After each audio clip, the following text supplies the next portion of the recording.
Bismillahirrahmanirrahim. Assalamualaikum warahmatullahi wabarakatuh.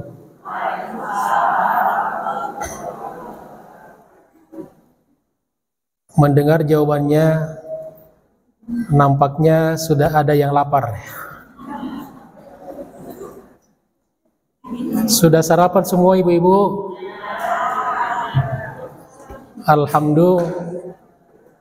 Alhamdulillah. Sudah makan siang belum? Sama ya. Insya Allah nanti setelah pengajian kita makan siang ya. Baik. Kita ulangi sekali lagi salamnya. Yang semangat menjawab salam saya, kita doakan cepat ke tanah suci. Assalamualaikum warahmatullahi wabarakatuh.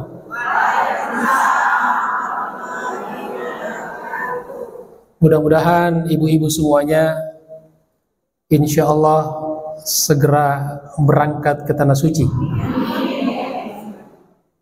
Kalau bisa satu rombongan dari Masjid Al-Muqarrabin.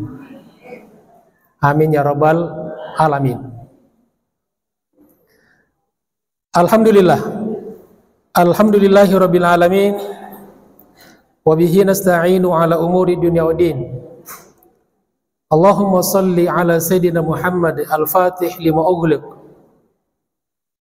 al-khatim lima sabaq, nasiril haqqi bil haqqi wal hadi ila siratikal mustaqim, wa ala alihi wa sahbihi haqqa qadrihi wa miqdarihi al-azim. Subhanaka la ilma lana illa ma 'allamtana innaka antal alimul hakim. Allahumma 'allimna ma yanfa'una wa anfa'na bima 'allamtana. Rabbana zidna ilman warzuqna fahma. Rabbi shrah li sadri wa yassir li amri wahlul 'uqdatam min lisani yafqahu qawli. Allahumma ij'alna sabura waj'alna syakura waj'alna fi a'yunina saghira wa fi a'yunin nasi kabira. Allahumma lakal hamdu wa ilaikal mushtaka wa antal musta'an wa la hawla wa la quwwata illa billahil aliyyil azim. Ibu-ibu, wabil khusus para ustadzah, para orang tua, tokoh masyarakat,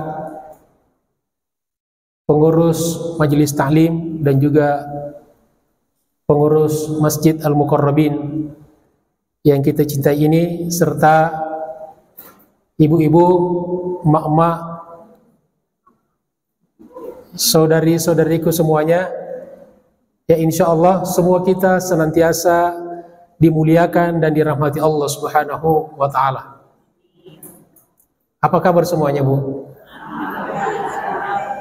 Ini jemaah Al-Muqarrabin keren. Hujan pun tetap datang. Dan Masya Allah banyak sekali. Sampai di belakang ya. Masya Allah. Sampai di dinding-dindingnya. Alhamdulillah. Ini menunjukkan bahwa jemaah majelis taklim ibu-ibu Al-Muqarrabin insya Allah calon-calon penghuni surga. Karena hujan pun tidak berpengaruh. Apalagi ibu-ibu tahu hujan ini salah satu rahmat Allah Subhanahu wa ta'ala. Maka doa yang kita baca kalau hujan seperti ini, yang kita sudah hafal semuanya, Allahumma shayyiban nafi'an. Allahumma shayyiban nafi'an. Ya Allah, jadikan hujan yang bermanfaat, yang membawa manfaat, yang membawa keberkahan. Amin ya rabbal alamin. Faqad qala Allah Subhanahu wa ta'ala, a'udzu billahi minasyaitonir rajim, wa qur rabbi zidni ilma. Wa qala aidan, qul hal yastawi alladhina ya'lamuna wal ladzina la ya'lamun. Wa qala aidan,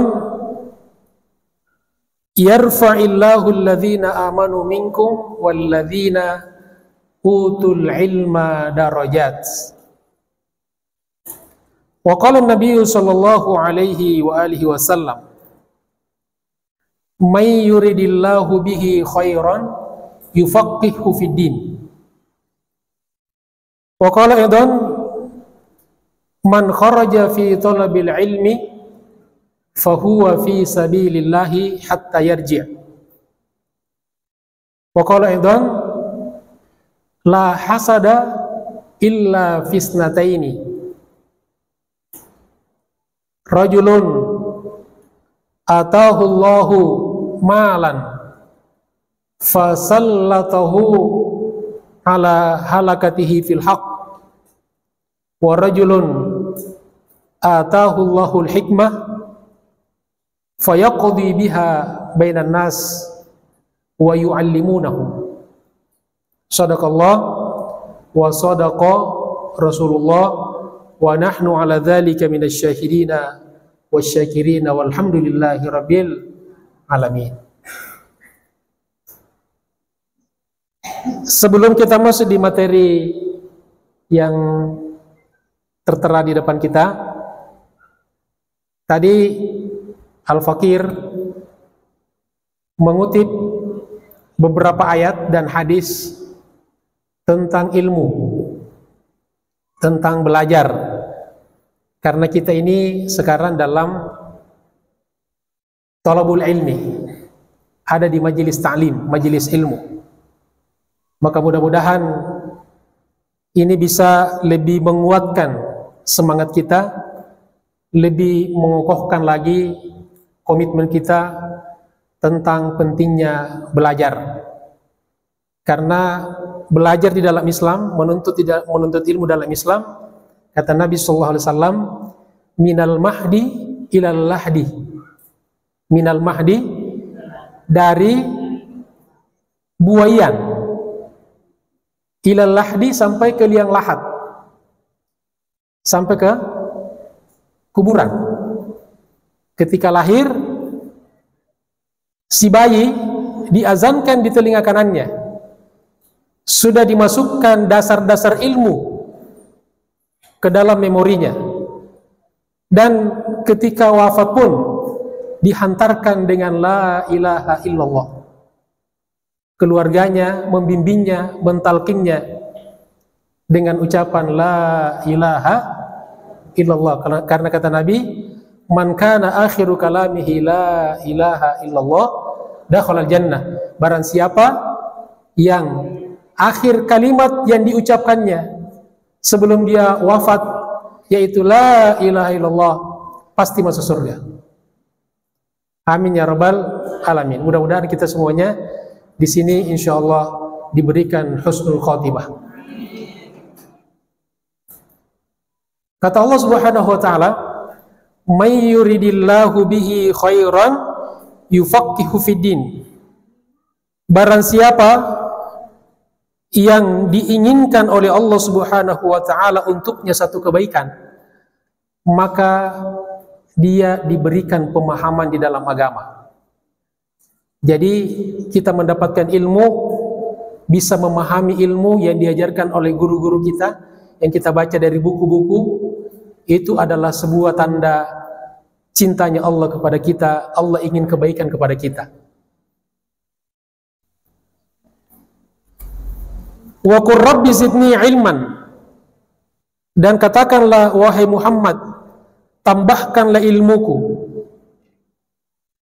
Nabi saja diperintahkan oleh Allah Subhanahu wa taala agar senantiasa bermohon kepada Allah agar ditambahkan ilmunya. Apatah lagi orang-orang seperti kita bukan siapa-siapa, kita bukan nabi, nabi palsu pun enggak, cuma ngaku-ngaku pengikut nabi. Jadi kita lebih butuh kepada pertambahan ilmu.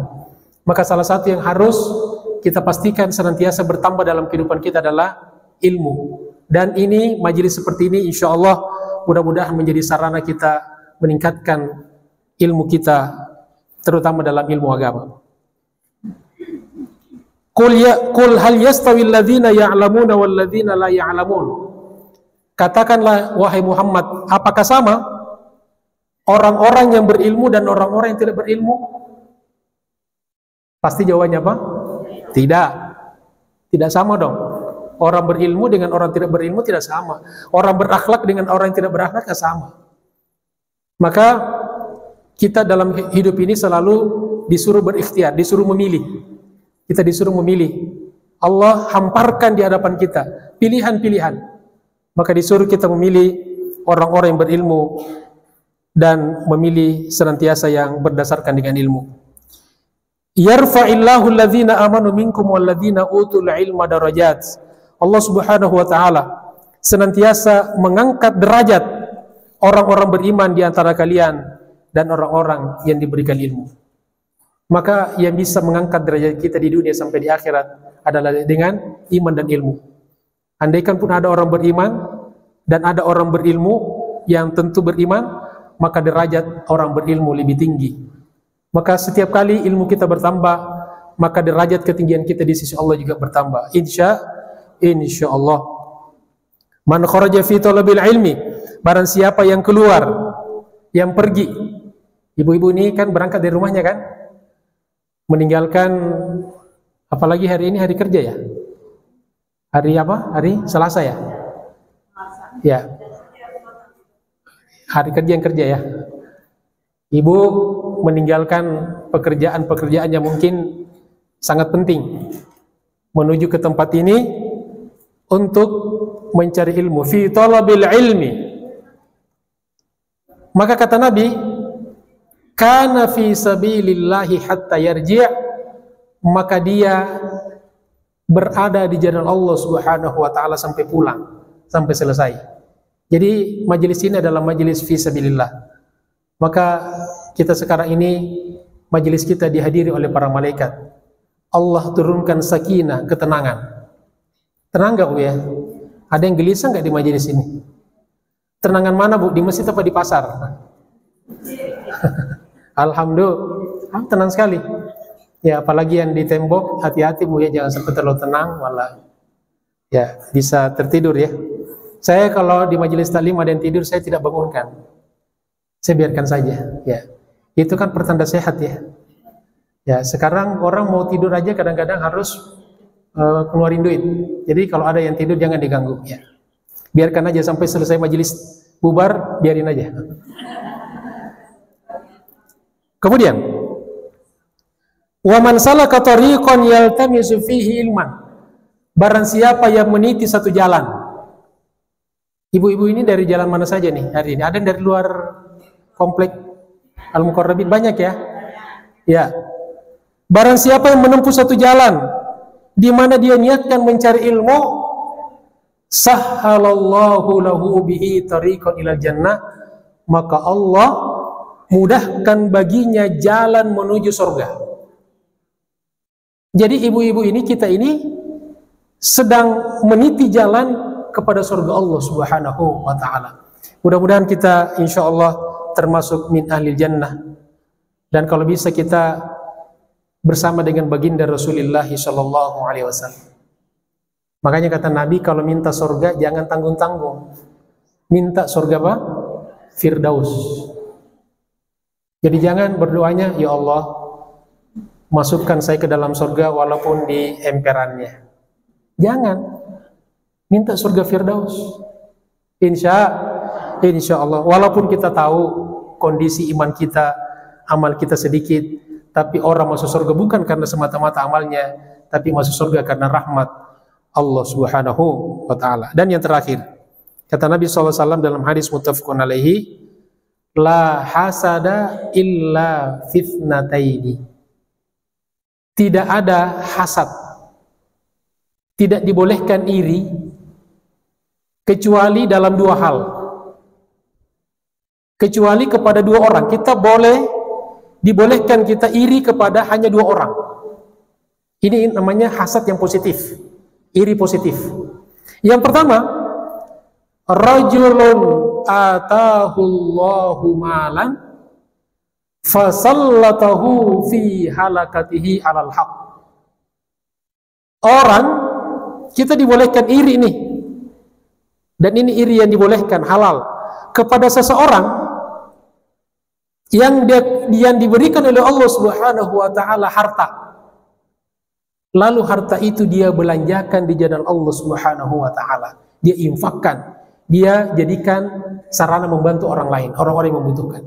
Dan yang kedua, wa rajulun atahullahu al-hikmah, orang yang diberikan oleh Allah Subhanahu wa taala al-hikmah bermakna al-ilm.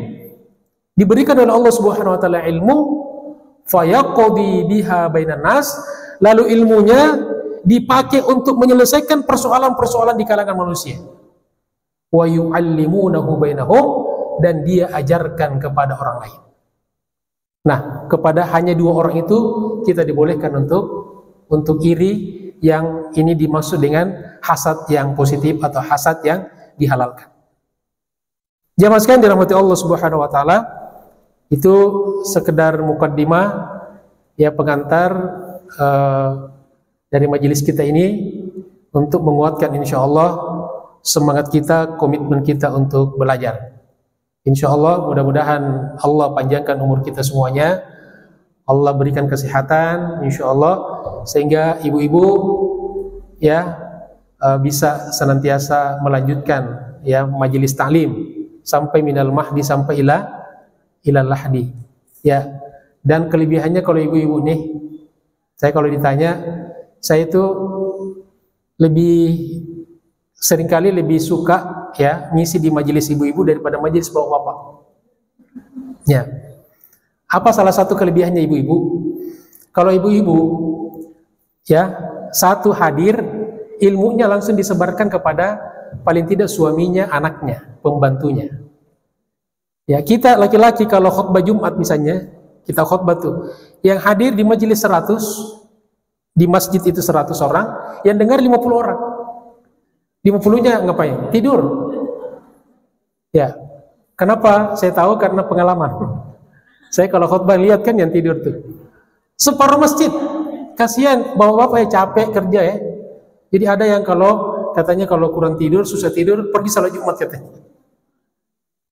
Dari 50 yang dengar khutbah, yang ngerti 25 orang. Yang ngerti 25 orang itu, yang menyampaikan ilmunya, itu paling 10 orang.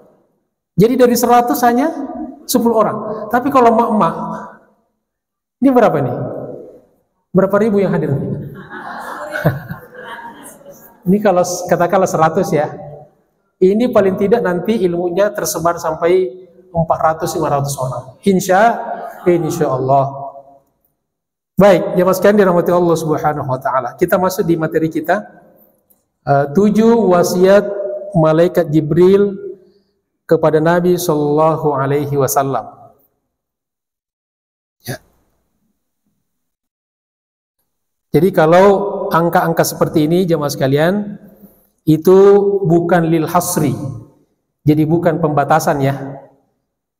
Ini contoh aplikasi saja. Jadi kalau misalnya ditemukan ada ustadz menyampaikan 10, berarti ilmunya lebih banyak. Kalau ada yang menyampaikan 5, berarti dia lebih singkat menyampaikannya.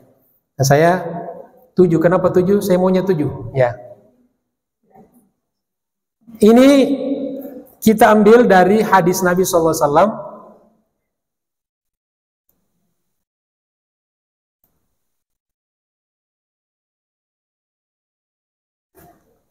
Kelihatan Bu ya? Bisa kebaca ya? Ya. Silakan ibu-ibu, boleh yang lihat ke sana, boleh yang lihat ke saya. Ya. An Jabir ibni Abdillahil Ansari anin Nabi sallallahu alaihi wasallam qala ma zala Jibrilu yusini bil jar hatta dhanantu annahu yaj'aluhu warithan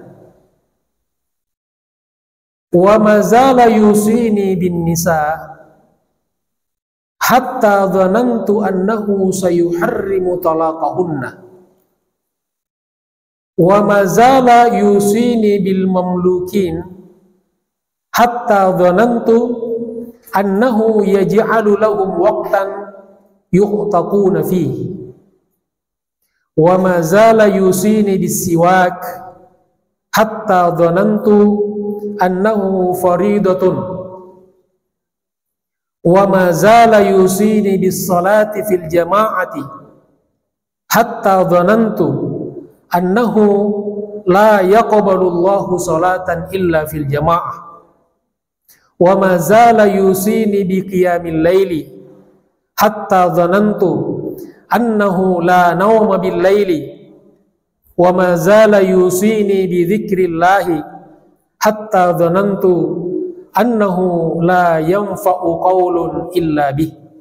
Rawahul Bukhari wa ghairuh. Itu teks hadis yang akan kita jelaskan. Jadi begitu cara kita ngaji, kita ambil satu ayat, satu hadis, lalu kita jelaskan. Ya, yang penting kita dapat ilmunya, dapat poin-poinnya, sehingga insya Allah kita bisa pahami dengan baik, kemudian bisa kita amalkan dan kita bisa implementasikan dalam kehidupan kita. Insya Allah. Ya, ini teks hadisnya ya. Kalau ibu-ibu udah paham semua ya, tidak usah dijelaskan ya. Ya, banyak bilang auah katanya. Kita jelaskan Bu ya, kita jelaskan. Ya, atau kita baca dulu sama-sama ya, biar ikut juga mendapatkan pahala baca hadis. Jadi kalau Quran membaca satu huruf 10 pahala, hadis pun kita insya Allah mendapatkan pahalanya. Karena perkataan Rasulullah SAW. An Jabir bin Abdillah Al-Ansari anin Nabiyyi sallallahu alaihi wasallam qala ma zala Jibrilu yusini bil jari hatta dhanantu annahu yaj'aluhu warithan wa ma zala yusini bin nisa'i hatta dhanantu annahu sayuharrimu talaqahunna wa ma zala yusini bil mamlukina hatta dhanantu annahu yaj'alu lahum waqtan yuqtaquna fihi wa ma zala yusini bis-siwaki hatta dhanantu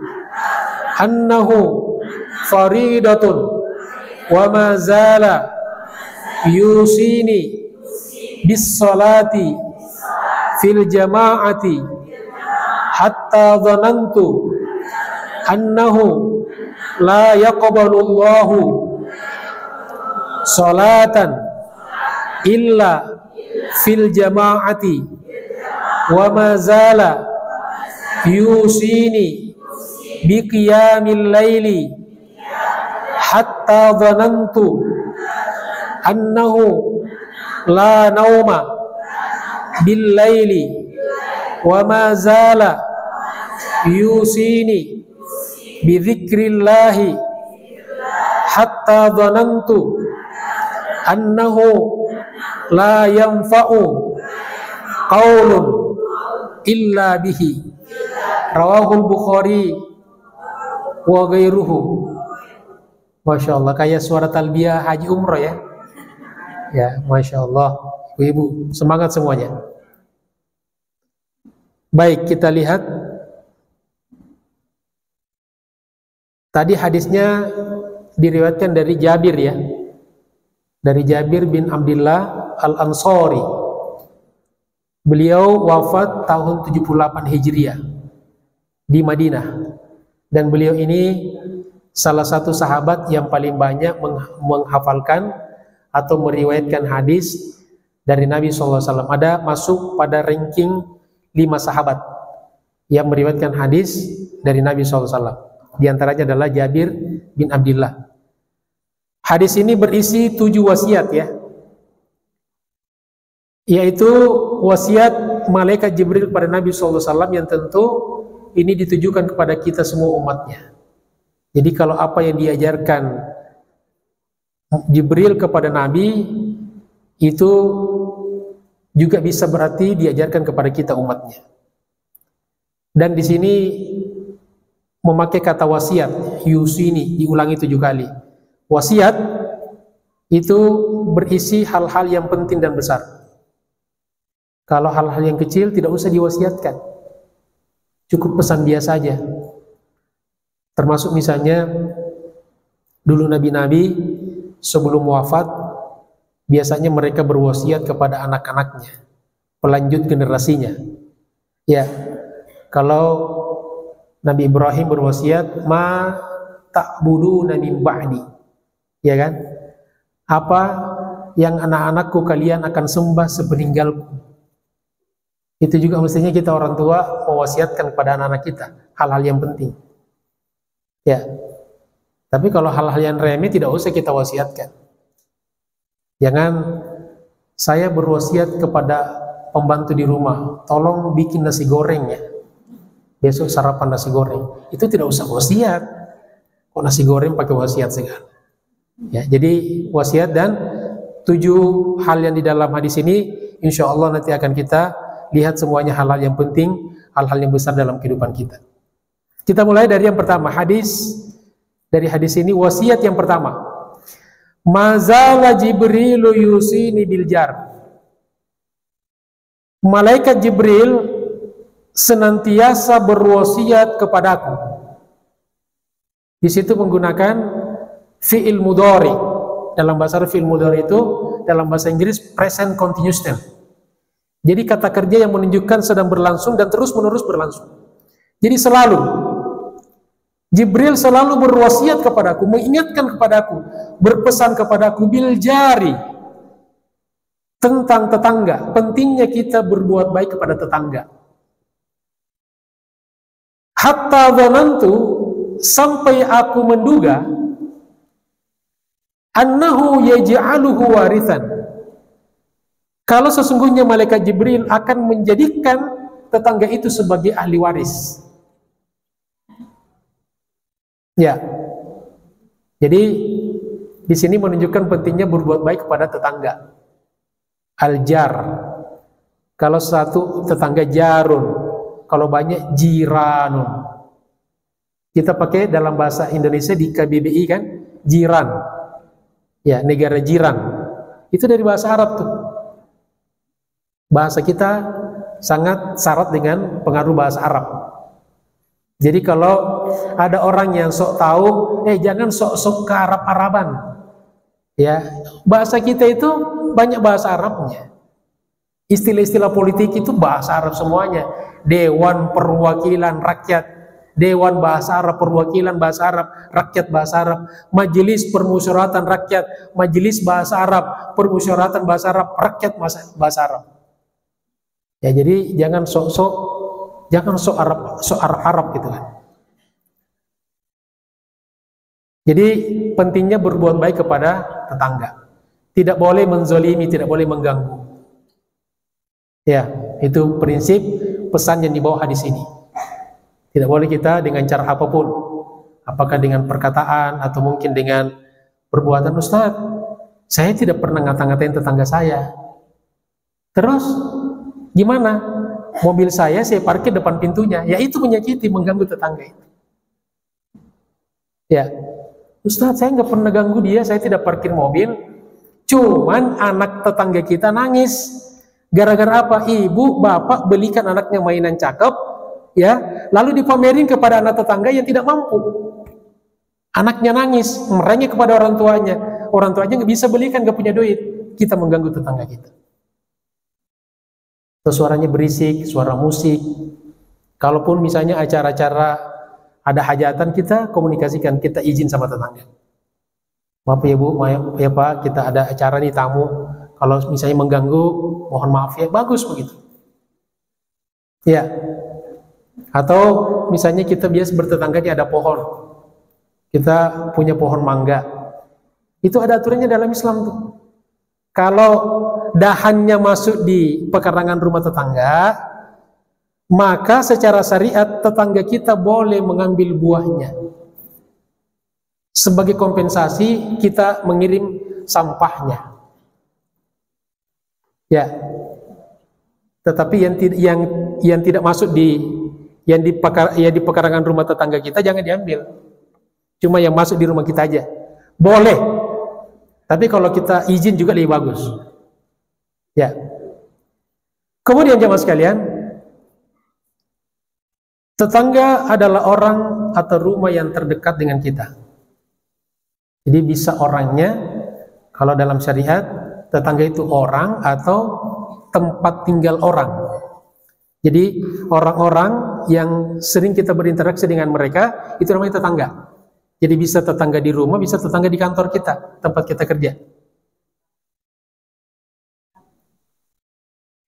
Bahkan kata ulama tafsir mengatakan tetangga itu adalah sejauh 40 rumah dari segala arah dari rumah kita. Jadi 40 rumah ke depan, 40 rumah ke belakang. Saya kayak meniru seseorang gitu ya, yang disebutkan namanya nggak mau di masjid. 40 rumah ke depan, 40 rumah ke belakang, 40 rumah ke kanan, 40 rumah ke kiri. Sekarang ada lagi 40 rumah ke atas. Iya kan? Di apartemen. Ya, di rumah susun. Rumah 40 rumah ke bawah ada nggak? Ada. Ya, di luar negeri yang ada rumah yang ke bawah dasar laut. Kemudian juga sebagian ulama mengatakan yang dimaksud tetangga itu adalah semua orang yang mendengar azan.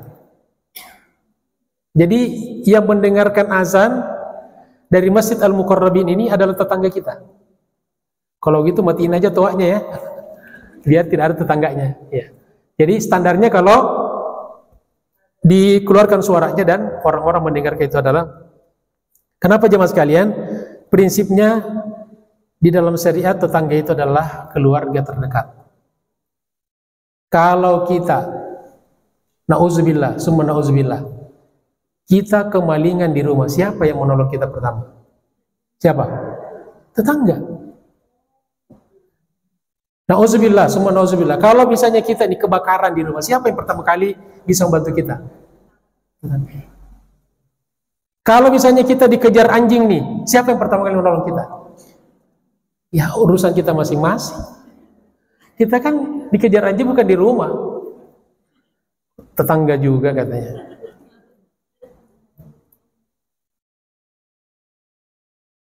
Tetangga ada 3 macam. Ada berapa macam, Bu? Tetangga. Pertama, tetangga muslim sekaligus kerabat keluarga. Ya. Jadi dia tetangga juga, muslim juga, saudara juga. 3. Yang kedua, tetangga muslim. Tetangga dan muslim. Dan yang ketiga, tetangga non muslim. Ya, semua tetangga kita itu. Tentu yang paling banyak haknya, yang paling didahulukan, yang muslim, yang juga adalah keluarga kita. Bertetangga dalam Islam, jamaah sekalian, ini bukan sekedar persoalan tempat tinggal dan persoalan interaksi semata, tetapi merupakan sebagai parameter iman. Kata Nabi SAW, "Man kana yu'minu billahi wal yaumil akhir falyukrim jarahu." Barang siapa yang beriman kepada Allah dan hari akhir, maka hendaklah dia senantiasa memuliakan tetangganya.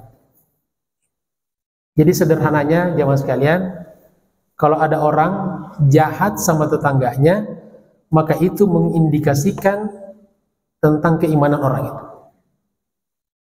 Ya, kalau ada orang baik sama tetangganya, insya Allah itu tanda imannya baik. Kalau ada orang jahat kepada tetangganya, itu pertanda imannya lagi sedang bermasalah. Nah, tetangga bukan ahli waris ya. Walaupun sempat Nabi, karena seringnya diingatkan malaikat Jibril kepada Nabi, sampai Nabi pernah menduga jangan-jangan nanti kalau kita wafat tetangga jadi ahli waris. Tapi bukan ahli waris, tapi nyaris menjadi ahli waris. Nah, kemudian adab-adab bertetangga ini bisa kita baca, dikembangkan lagi Ibu sekalian ya.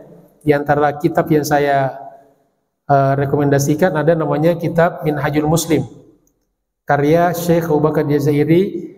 Ini ulama di Madinah, belum lama wafat. Saya masih sempat ngaji dari beliau, ikut majelis seperti ini. Beliau duduk di atas, kita di bawah. Majelis taklim terbesar di Masjid Nabawi.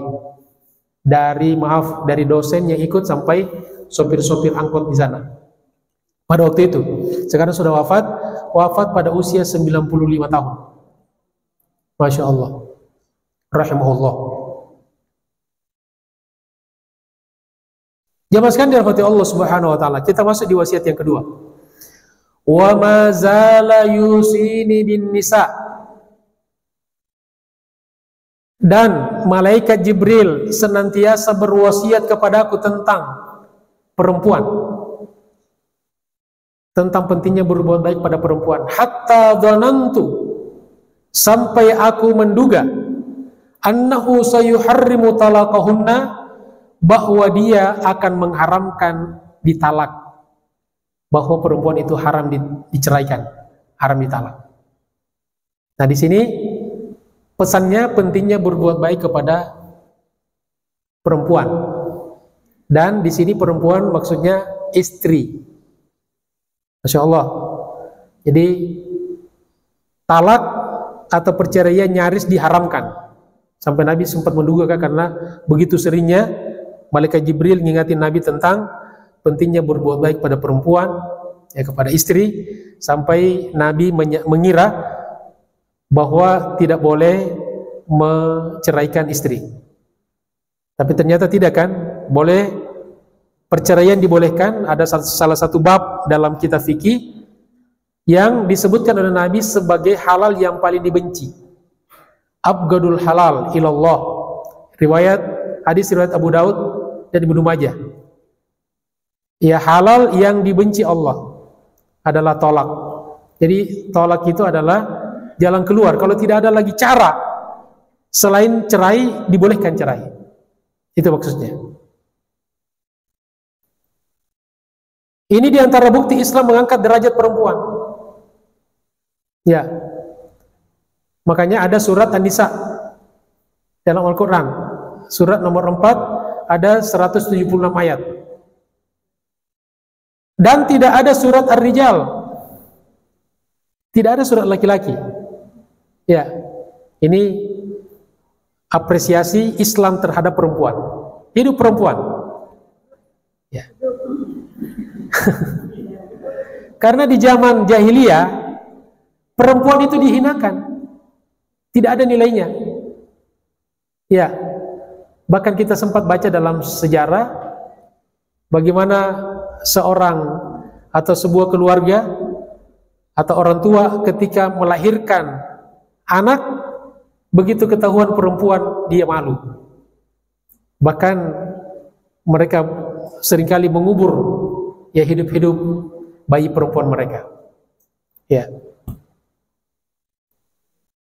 Jadi salah, keliru kalau dikatakan bahwa Islam itu merendahkan perempuan. Ini kan orang-orang, maaf, gerakan-gerakan feminisme, ya, feminisme yang sekuler, karena ada juga feminisme Muslim Islam.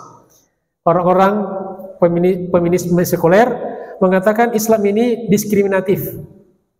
Coba carikan bukti bahwa Islam diskriminasi kepada gender perempuan. Justru Islam mengangkat derajat perempuan. Karena sebelum Islam datang, perempuan dihinakan, perempuan direndahkan. Islam justru mengangkat derajatnya. Dikasih malah nama surat di dalam Al-Quran yang tidak diberikan pada laki-laki. Jadi laki-laki dan perempuan itu dalam Islam bukan lawan, ya, tetapi adalah pasangan. Makanya istri suami namanya zauj. Zauj artinya apa, Bu? Pasangan. Pasangan. Ya. Jamaah sekalian dirahmati Allah Subhanahu wa taala. Kemudian wasiat yang ketiga. Wa mazala Jibril wa mazala yusini bil mamlukin.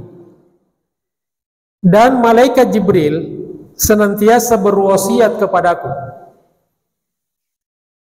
tentang pentingnya berbuat baik, memperhatikan al-mamlukin, budak hamba sahaya. Hatta zanantu, sampai aku menduga, annahu yaj'alu lahum waqtan yu'taquna fihi, bahwa malaikat Jibril akan menentukan satu waktu di mana para budak-budak itu harus dimerdekakan. Ya. Jadi jamaah sekalian, ini lagi-lagi membuktikan penghargaan Islam terhadap konsep HAM dan KAM. Kalau di kampus-kampus umum, ya cuma kita sering mendengar HAM, ya kan, hak asasi manusia. Tetapi yang kita kembangkan itu ada KAM, jadi kewajiban asasi manusia. Kalau Islam lebih mendahulukan KAM daripada HAM. Sebab kalau kita mendahulukan KAM kita, otomatis kita mendapatkan HAM kita. Tapi kalau kita sekedar hanya menuntut HAM, belum tentu kita bisa menjadi orang yang menunaikan kewajiban kita. Jadi ini satu bukti bahwa Islam itu peduli kepada hak asasi manusia. Islam membasmi perbudakan. Ini juga kita luruskan nih pemahaman orang-orang sekuler yang sering mengkritik Islam, yang mencari celah-celah Islam, kelemahan-kelemahan Islam. Katanya Islam itu identik dengan perbudakan. Tidak. Justru Islam itu membasmi perbudakan. Ya. Sebelum Islam datang, perbudakan sudah ada. Ya. Jadi sebelum Islam datang, perbudakan sudah ada. Bahkan ketika itu manusia tidak ada nilainya. Bisa diperjualbelikan budak itu. Budak itu sebelum Islam datang, itu bisa dijual belikan, bisa ditukar tambah, bisa dipinjamkan, persis seperti barang. Kalau perempuan, maaf, bisa digauli oleh tuannya, dan kalau dia hamil dan melahirkan otomatis bebas. Itu aturan jahiliyah. Jadi jahiliyah pun punya aturan, dan mereka komitmen dengan aturan itu. Jadi sejahiliyahnya jahiliyah, kalau ada aturan dia tidak labrak tuh. Jadi kalau ada orang yang masih berani melabrak aturan yang sudah disepakati, itu lebih jahiliyah daripada jahiliyah sekalipun. Nah kemudian, dari mana juga kita bisa melihat bahwa Islam itu memberantas perbudakan? Kita lihat misalnya adanya hukuman-hukuman, ya, yang kalau dilanggar itu tebusannya diantaranya adalah memerdekakan budak. Jadi memerdekakan budak, akhirnya lama-lama budak itu habis. Ini satu konsep bahwa Islam itu tidak, atau Islam itu justru datang memerangi dan membasmi perbudakan. Banyak sekali isu-isu yang disebarkan oleh para orientalis tentang Islam yang negatif, yang tidak sedikit umat Islam itu menelan, ya. Jadi terbentuk opini mereka dari informasi-informasi yang salah tentang Islam yang disebarkan oleh orang-orang orientalis. Nah ini kita luruskan, tugas kita meluruskan itu semuanya. Ya. Jangan sekali rahmati Allah Subhanahu wa taala. Kemudian wasiat yang keempat. Wa mazala yusini bisiwak. Dan malaikat Jibril senantiasa berwasiat kepadaku tentang pentingnya bersiwak, gosok gigi. Hatta dhanantu annahu faridatun, sampai aku menduga bahwa bersiwak adalah fardu, wajib. Ya, tapi bukan wajib kan? Ini pesan utamanya adalah keutamaan dan pentingnya bersiwak, menggosok gigi. Siwak. Kalau di Arab dulu, siwak itu adalah dari akar kayu atau dari ranting kayu, namanya kayu arak. al-araq ya. Itu hanya ada di negeri-negeri Arab, itu sudah semuanya. Ibu-ibu yang pernah haji umroh biasanya di emperan Masjid Nabawi ya, atau bahkan sekarang sudah ada di toko-toko, bahkan di Indonesia juga toko-toko yang jual souvenir haji umroh itu sudah ada diawetkan. Itu namanya kayu siwak. Nah, kemudian juga bermakna sebagai menggosok gigi. Kita sekarang rata-rata memakai yang alat modern ya, dari sikat gigi. Bahkan siwak ini karena ditemukan ada unsur-unsur kesehatan di dalamnya selain kebersihan, itu kemudian sekarang diolah menjadi pasta gigi. Ada pakai siwak atau merek-merek yang lain. Dan Masya Allah, ibu-ibu sekalian, saya sudah pengalaman membuktikan, ibu-ibu juga mungkin yang belum pernah coba, ambil kayu siwak, kemudian gosokkan di giginya, lalu langsung cium. Tidak bau jigong. Tidak bau jigong. Jadi, di dalam kayu siwak itu mengandung zat untuk menghilangkan bau, termasuk menguatkan gusi gigi kita. Saya alhamdulillah di Madinah itu rutin pakai siwak, sampai sekarang belum ada gigi saya copot. Usia saya sudah 56 tahun, alhamdulillah masih lengkap. Alhamdulillah. Rupanya itu orang-orang Arab, saya lihat ada yang sudah usia 60 tahun belum copot giginya, ada yang 65 tahun. Rahasianya adalah pakai siwak. Mungkin ibu-ibu juga bisa coba deh. Jadi kalau kita dikombinasikan Bu ya, jangan siwak doang, karena ada kotoran-kotoran gigi kita yang tidak bisa lepas dengan hanya siwak. Jadi siwak kita ambil zatnya, lalu membuang kotoran yang bandelnya itu pakai sikat gigi. Bahkan ada hadis Nabi SAW mengatakan, laula an asyukka ala ummati, seandainya aku tidak akan merepotkan umatku, la amartuhum bisiwak, maka aku akan perintahkan kepada mereka untuk bersiwak inda kulli sholatin, setiap sholat. Jadi ini menunjukkan bahwa pentingnya kita bersikat gigi atau bersiwak setiap mau sholat. Jadi tidak wajib tetapi penting. Ya, jadi ibu-ibu kalau mau sholat lebih bagus gosok gigi. Ya, gosok gigi. Hadis riwayat Ahmad wa ghairuhu. Ini juga membuktikan pada kita bahwa Islam adalah agama taharah. At-tuhuru syatrul iman. Kebersihan adalah bagian dari iman. Masya Allah. Ini Islam sekali lagi membuktikan kepada kita bahwa semakin dipelajari, semakin diteliti, semakin memberikan hikmah yang luar biasa kepada kita. Makanya sekarang kenapa orang-orang di Amerika, di Eropa sekarang berbondong-bondong masuk Islam? Karena semakin mereka membenci Islam, lalu mereka baca, mereka kaji, semakin menunjukkan nilai-nilai yang bermanfaat dalam kehidupan. Yaitu yang membuat mereka tertarik masuk ke dalam Islam. Alhamdulillah. Jamaah sekalian dirahmati Allah Subhanahu wa taala. Kemudian wasiat yang kelima. Wa ma zala yusini bis salati fil jama'ati. Dan malaikat Jibril senantiasa berwasiat kepadaku akan pentingnya salat berjamaah.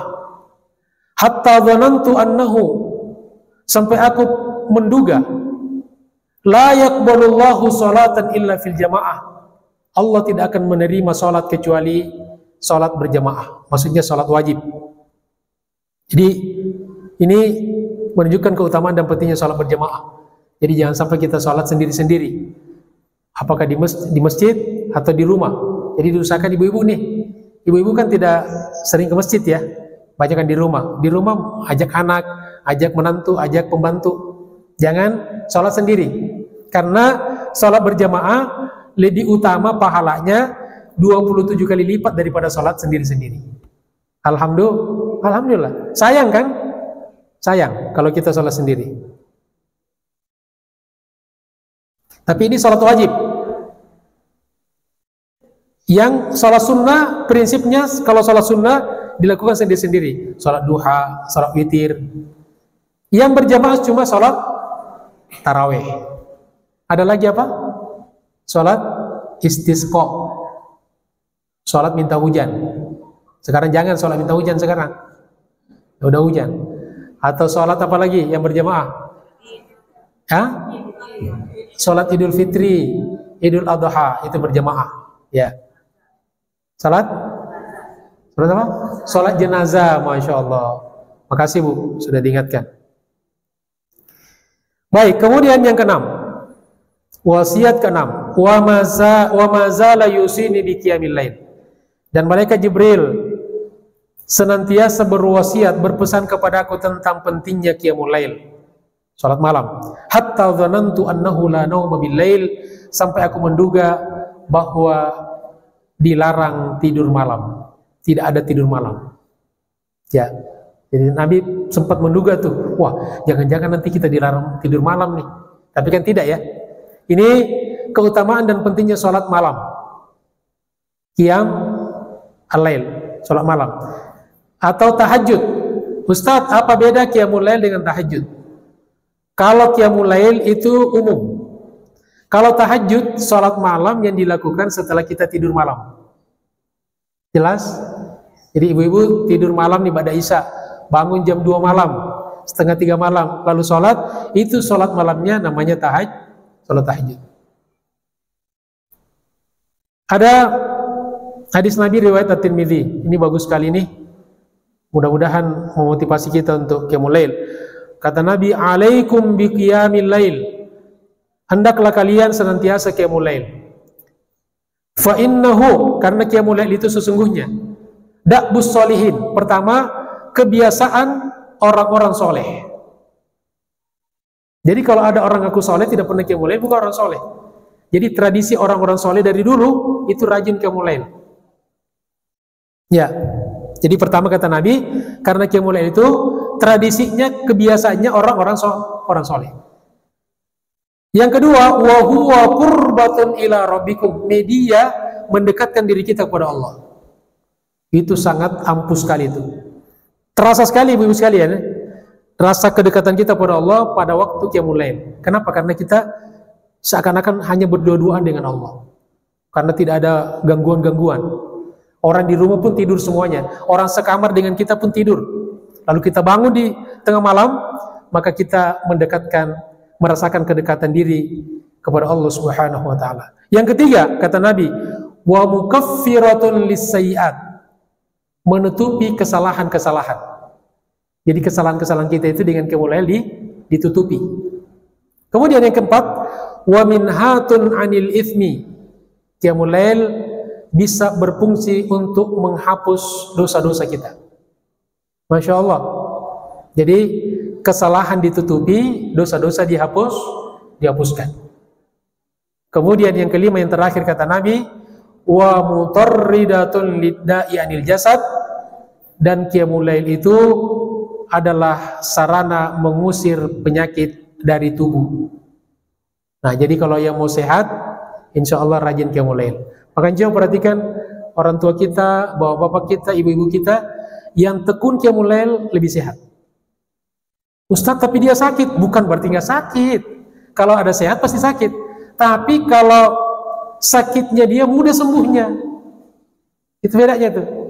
Karena ada orang hanya flu harus ke Singapura. Ya, tapi kalau seperti kita nih, flu minum jamu sembuh, di krok sembuh. Nah, itu berarti sehat tubuhnya itu. Ada orang operasi kutil ngeluarin 15 juta. Batuk-batuk ngeluarin jutaan. Ya, semoga Allah sehatkan kita semuanya. Amin ya rabbal alamin. Kemudian jemaah sekalian, wasiat yang terakhir yang ketujuh. Wa mazala yusini bidzikrillah, dan malaikat Jibril senantiasa berwasiat kepadaku pentingnya zikrullah, zikir, ingat kepada Allah. Hatta dzanantu, sampai aku mengira annahu la yanfa'u qaulun illa bih, sampai aku mengira bahwa tidak ada manfaat kita ngomong selain zikir. Jadi bahwa ini keutamaan dan pentingnya berzikir kepada Allah, dan nyaris diwajibkan zikir setiap berbicara. Ya, Nabi pernah menduga kalau ngomong biasa ini tidak boleh, dilarang kita ngomong biasa kecuali zikir. Tapi boleh kan? Yang penting ngomongnya jangan berbohong, jangan menggibah, ya, jangan menggunjing, jangan memfitnah, jangan hoax, ya, dan seterusnya. Jemaah sekalian, Satu-satunya ibadah di dalam Islam yang diperintahkan dengan kuantitasnya secara eksplisit, ya, secara terang, adalah zikir kepada Allah. Ya ayyuhalladzina amanu, surat Al-Ahzab ayat 41. Ya ayyuhalladzina amanu, wahai orang-orang beriman, uzkurullah, ingatlah kepada Allah, zikirlah kepada Allah, zikron katsiran, dengan zikir yang banyak. Jadi zikir itu enggak sedikit, yang diperintahkan zikir yang banyak. Ya. Makanya orang-orang tua kita dulu, para ulama kita ngajarin kita kenapa ada tasbih. Tasbih itu untuk mengukur. Kalau orang pakai tasbih menunjukkan zikirnya banyak. Kalau orang tidak pakai tasbih, gimana bisa menghitung zikirnya dia? Berarti zikirnya sedikit. Ya. Kan ada orang zikir sampai ratusan, ribuan. Bisa sambil masak, ibu-ibu di dapur sambil nyuci, sambil di kendaraan nyetir, sambil olahraga, bisa kita berzikir. Gampang sekali zikir itu. Kemudian, karena Rasulullah SAW, ada Rasulullah SAW, yazkurullah, senantiasa zikir kepada Allah fi kulli ahyani, dalam setiap kondisinya. Ya, Nabi yang diampuni dosanya, yang telah lalu dan akan datang, selalu zikir. Dan sebetulnya ibu sekalian, kalau kita terapkan dalam kehidupan kita, maka kita juga selalu berzikir. Karena setiap langkah aktivitas kita ada doanya, ada zikirnya. Bangun tidur ada zikirnya, mau tidur ada zikirnya, makan, setelah makan, masuk kamar mandi keluar, masuk masjid keluar masjid, pakai baju, bahkan bercermin, ada doanya, ada zikirnya, ya. Semua, keluar rumah, naik kendaraan, Masya Allah. Maka betul kalau Nabi senantiasa ingat kepada Allah dalam setiap kondisinya. Dan terakhir jemaah sekalian, ini proposal dari saya, ya, contoh-contoh zikir yang mungkin bisa dipraktekkan oleh ibu-ibu kita semuanya, ya. Harian, zikir wirid harian, ya. Nah, pertama kita kasih 5 saja, silakan ibu-ibu mau tambah silakan. Karena zikir yang banyak tidak ada batasannya, kan? Karena banyak terserah masing-masing kita.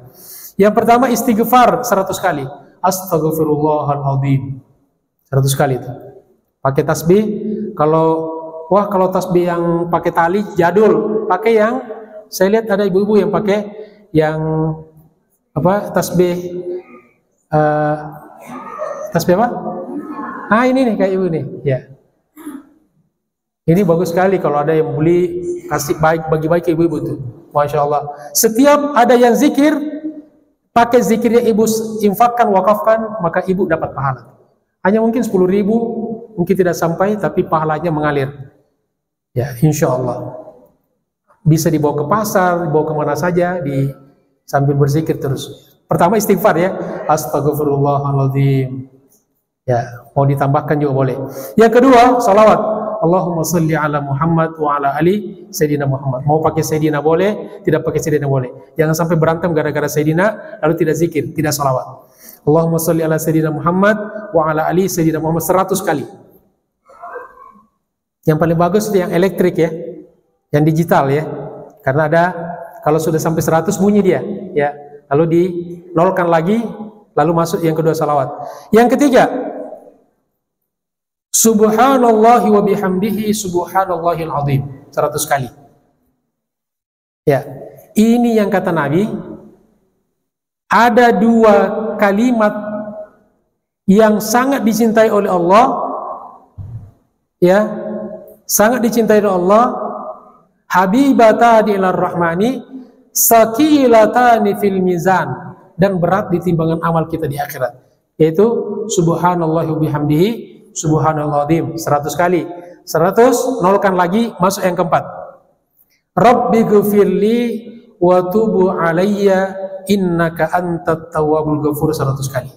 Rabbi ghfirli wa tubu alayya innaka antat tawwabul ghafur 100 kali. Nolkan lagi, masuk yang kelima.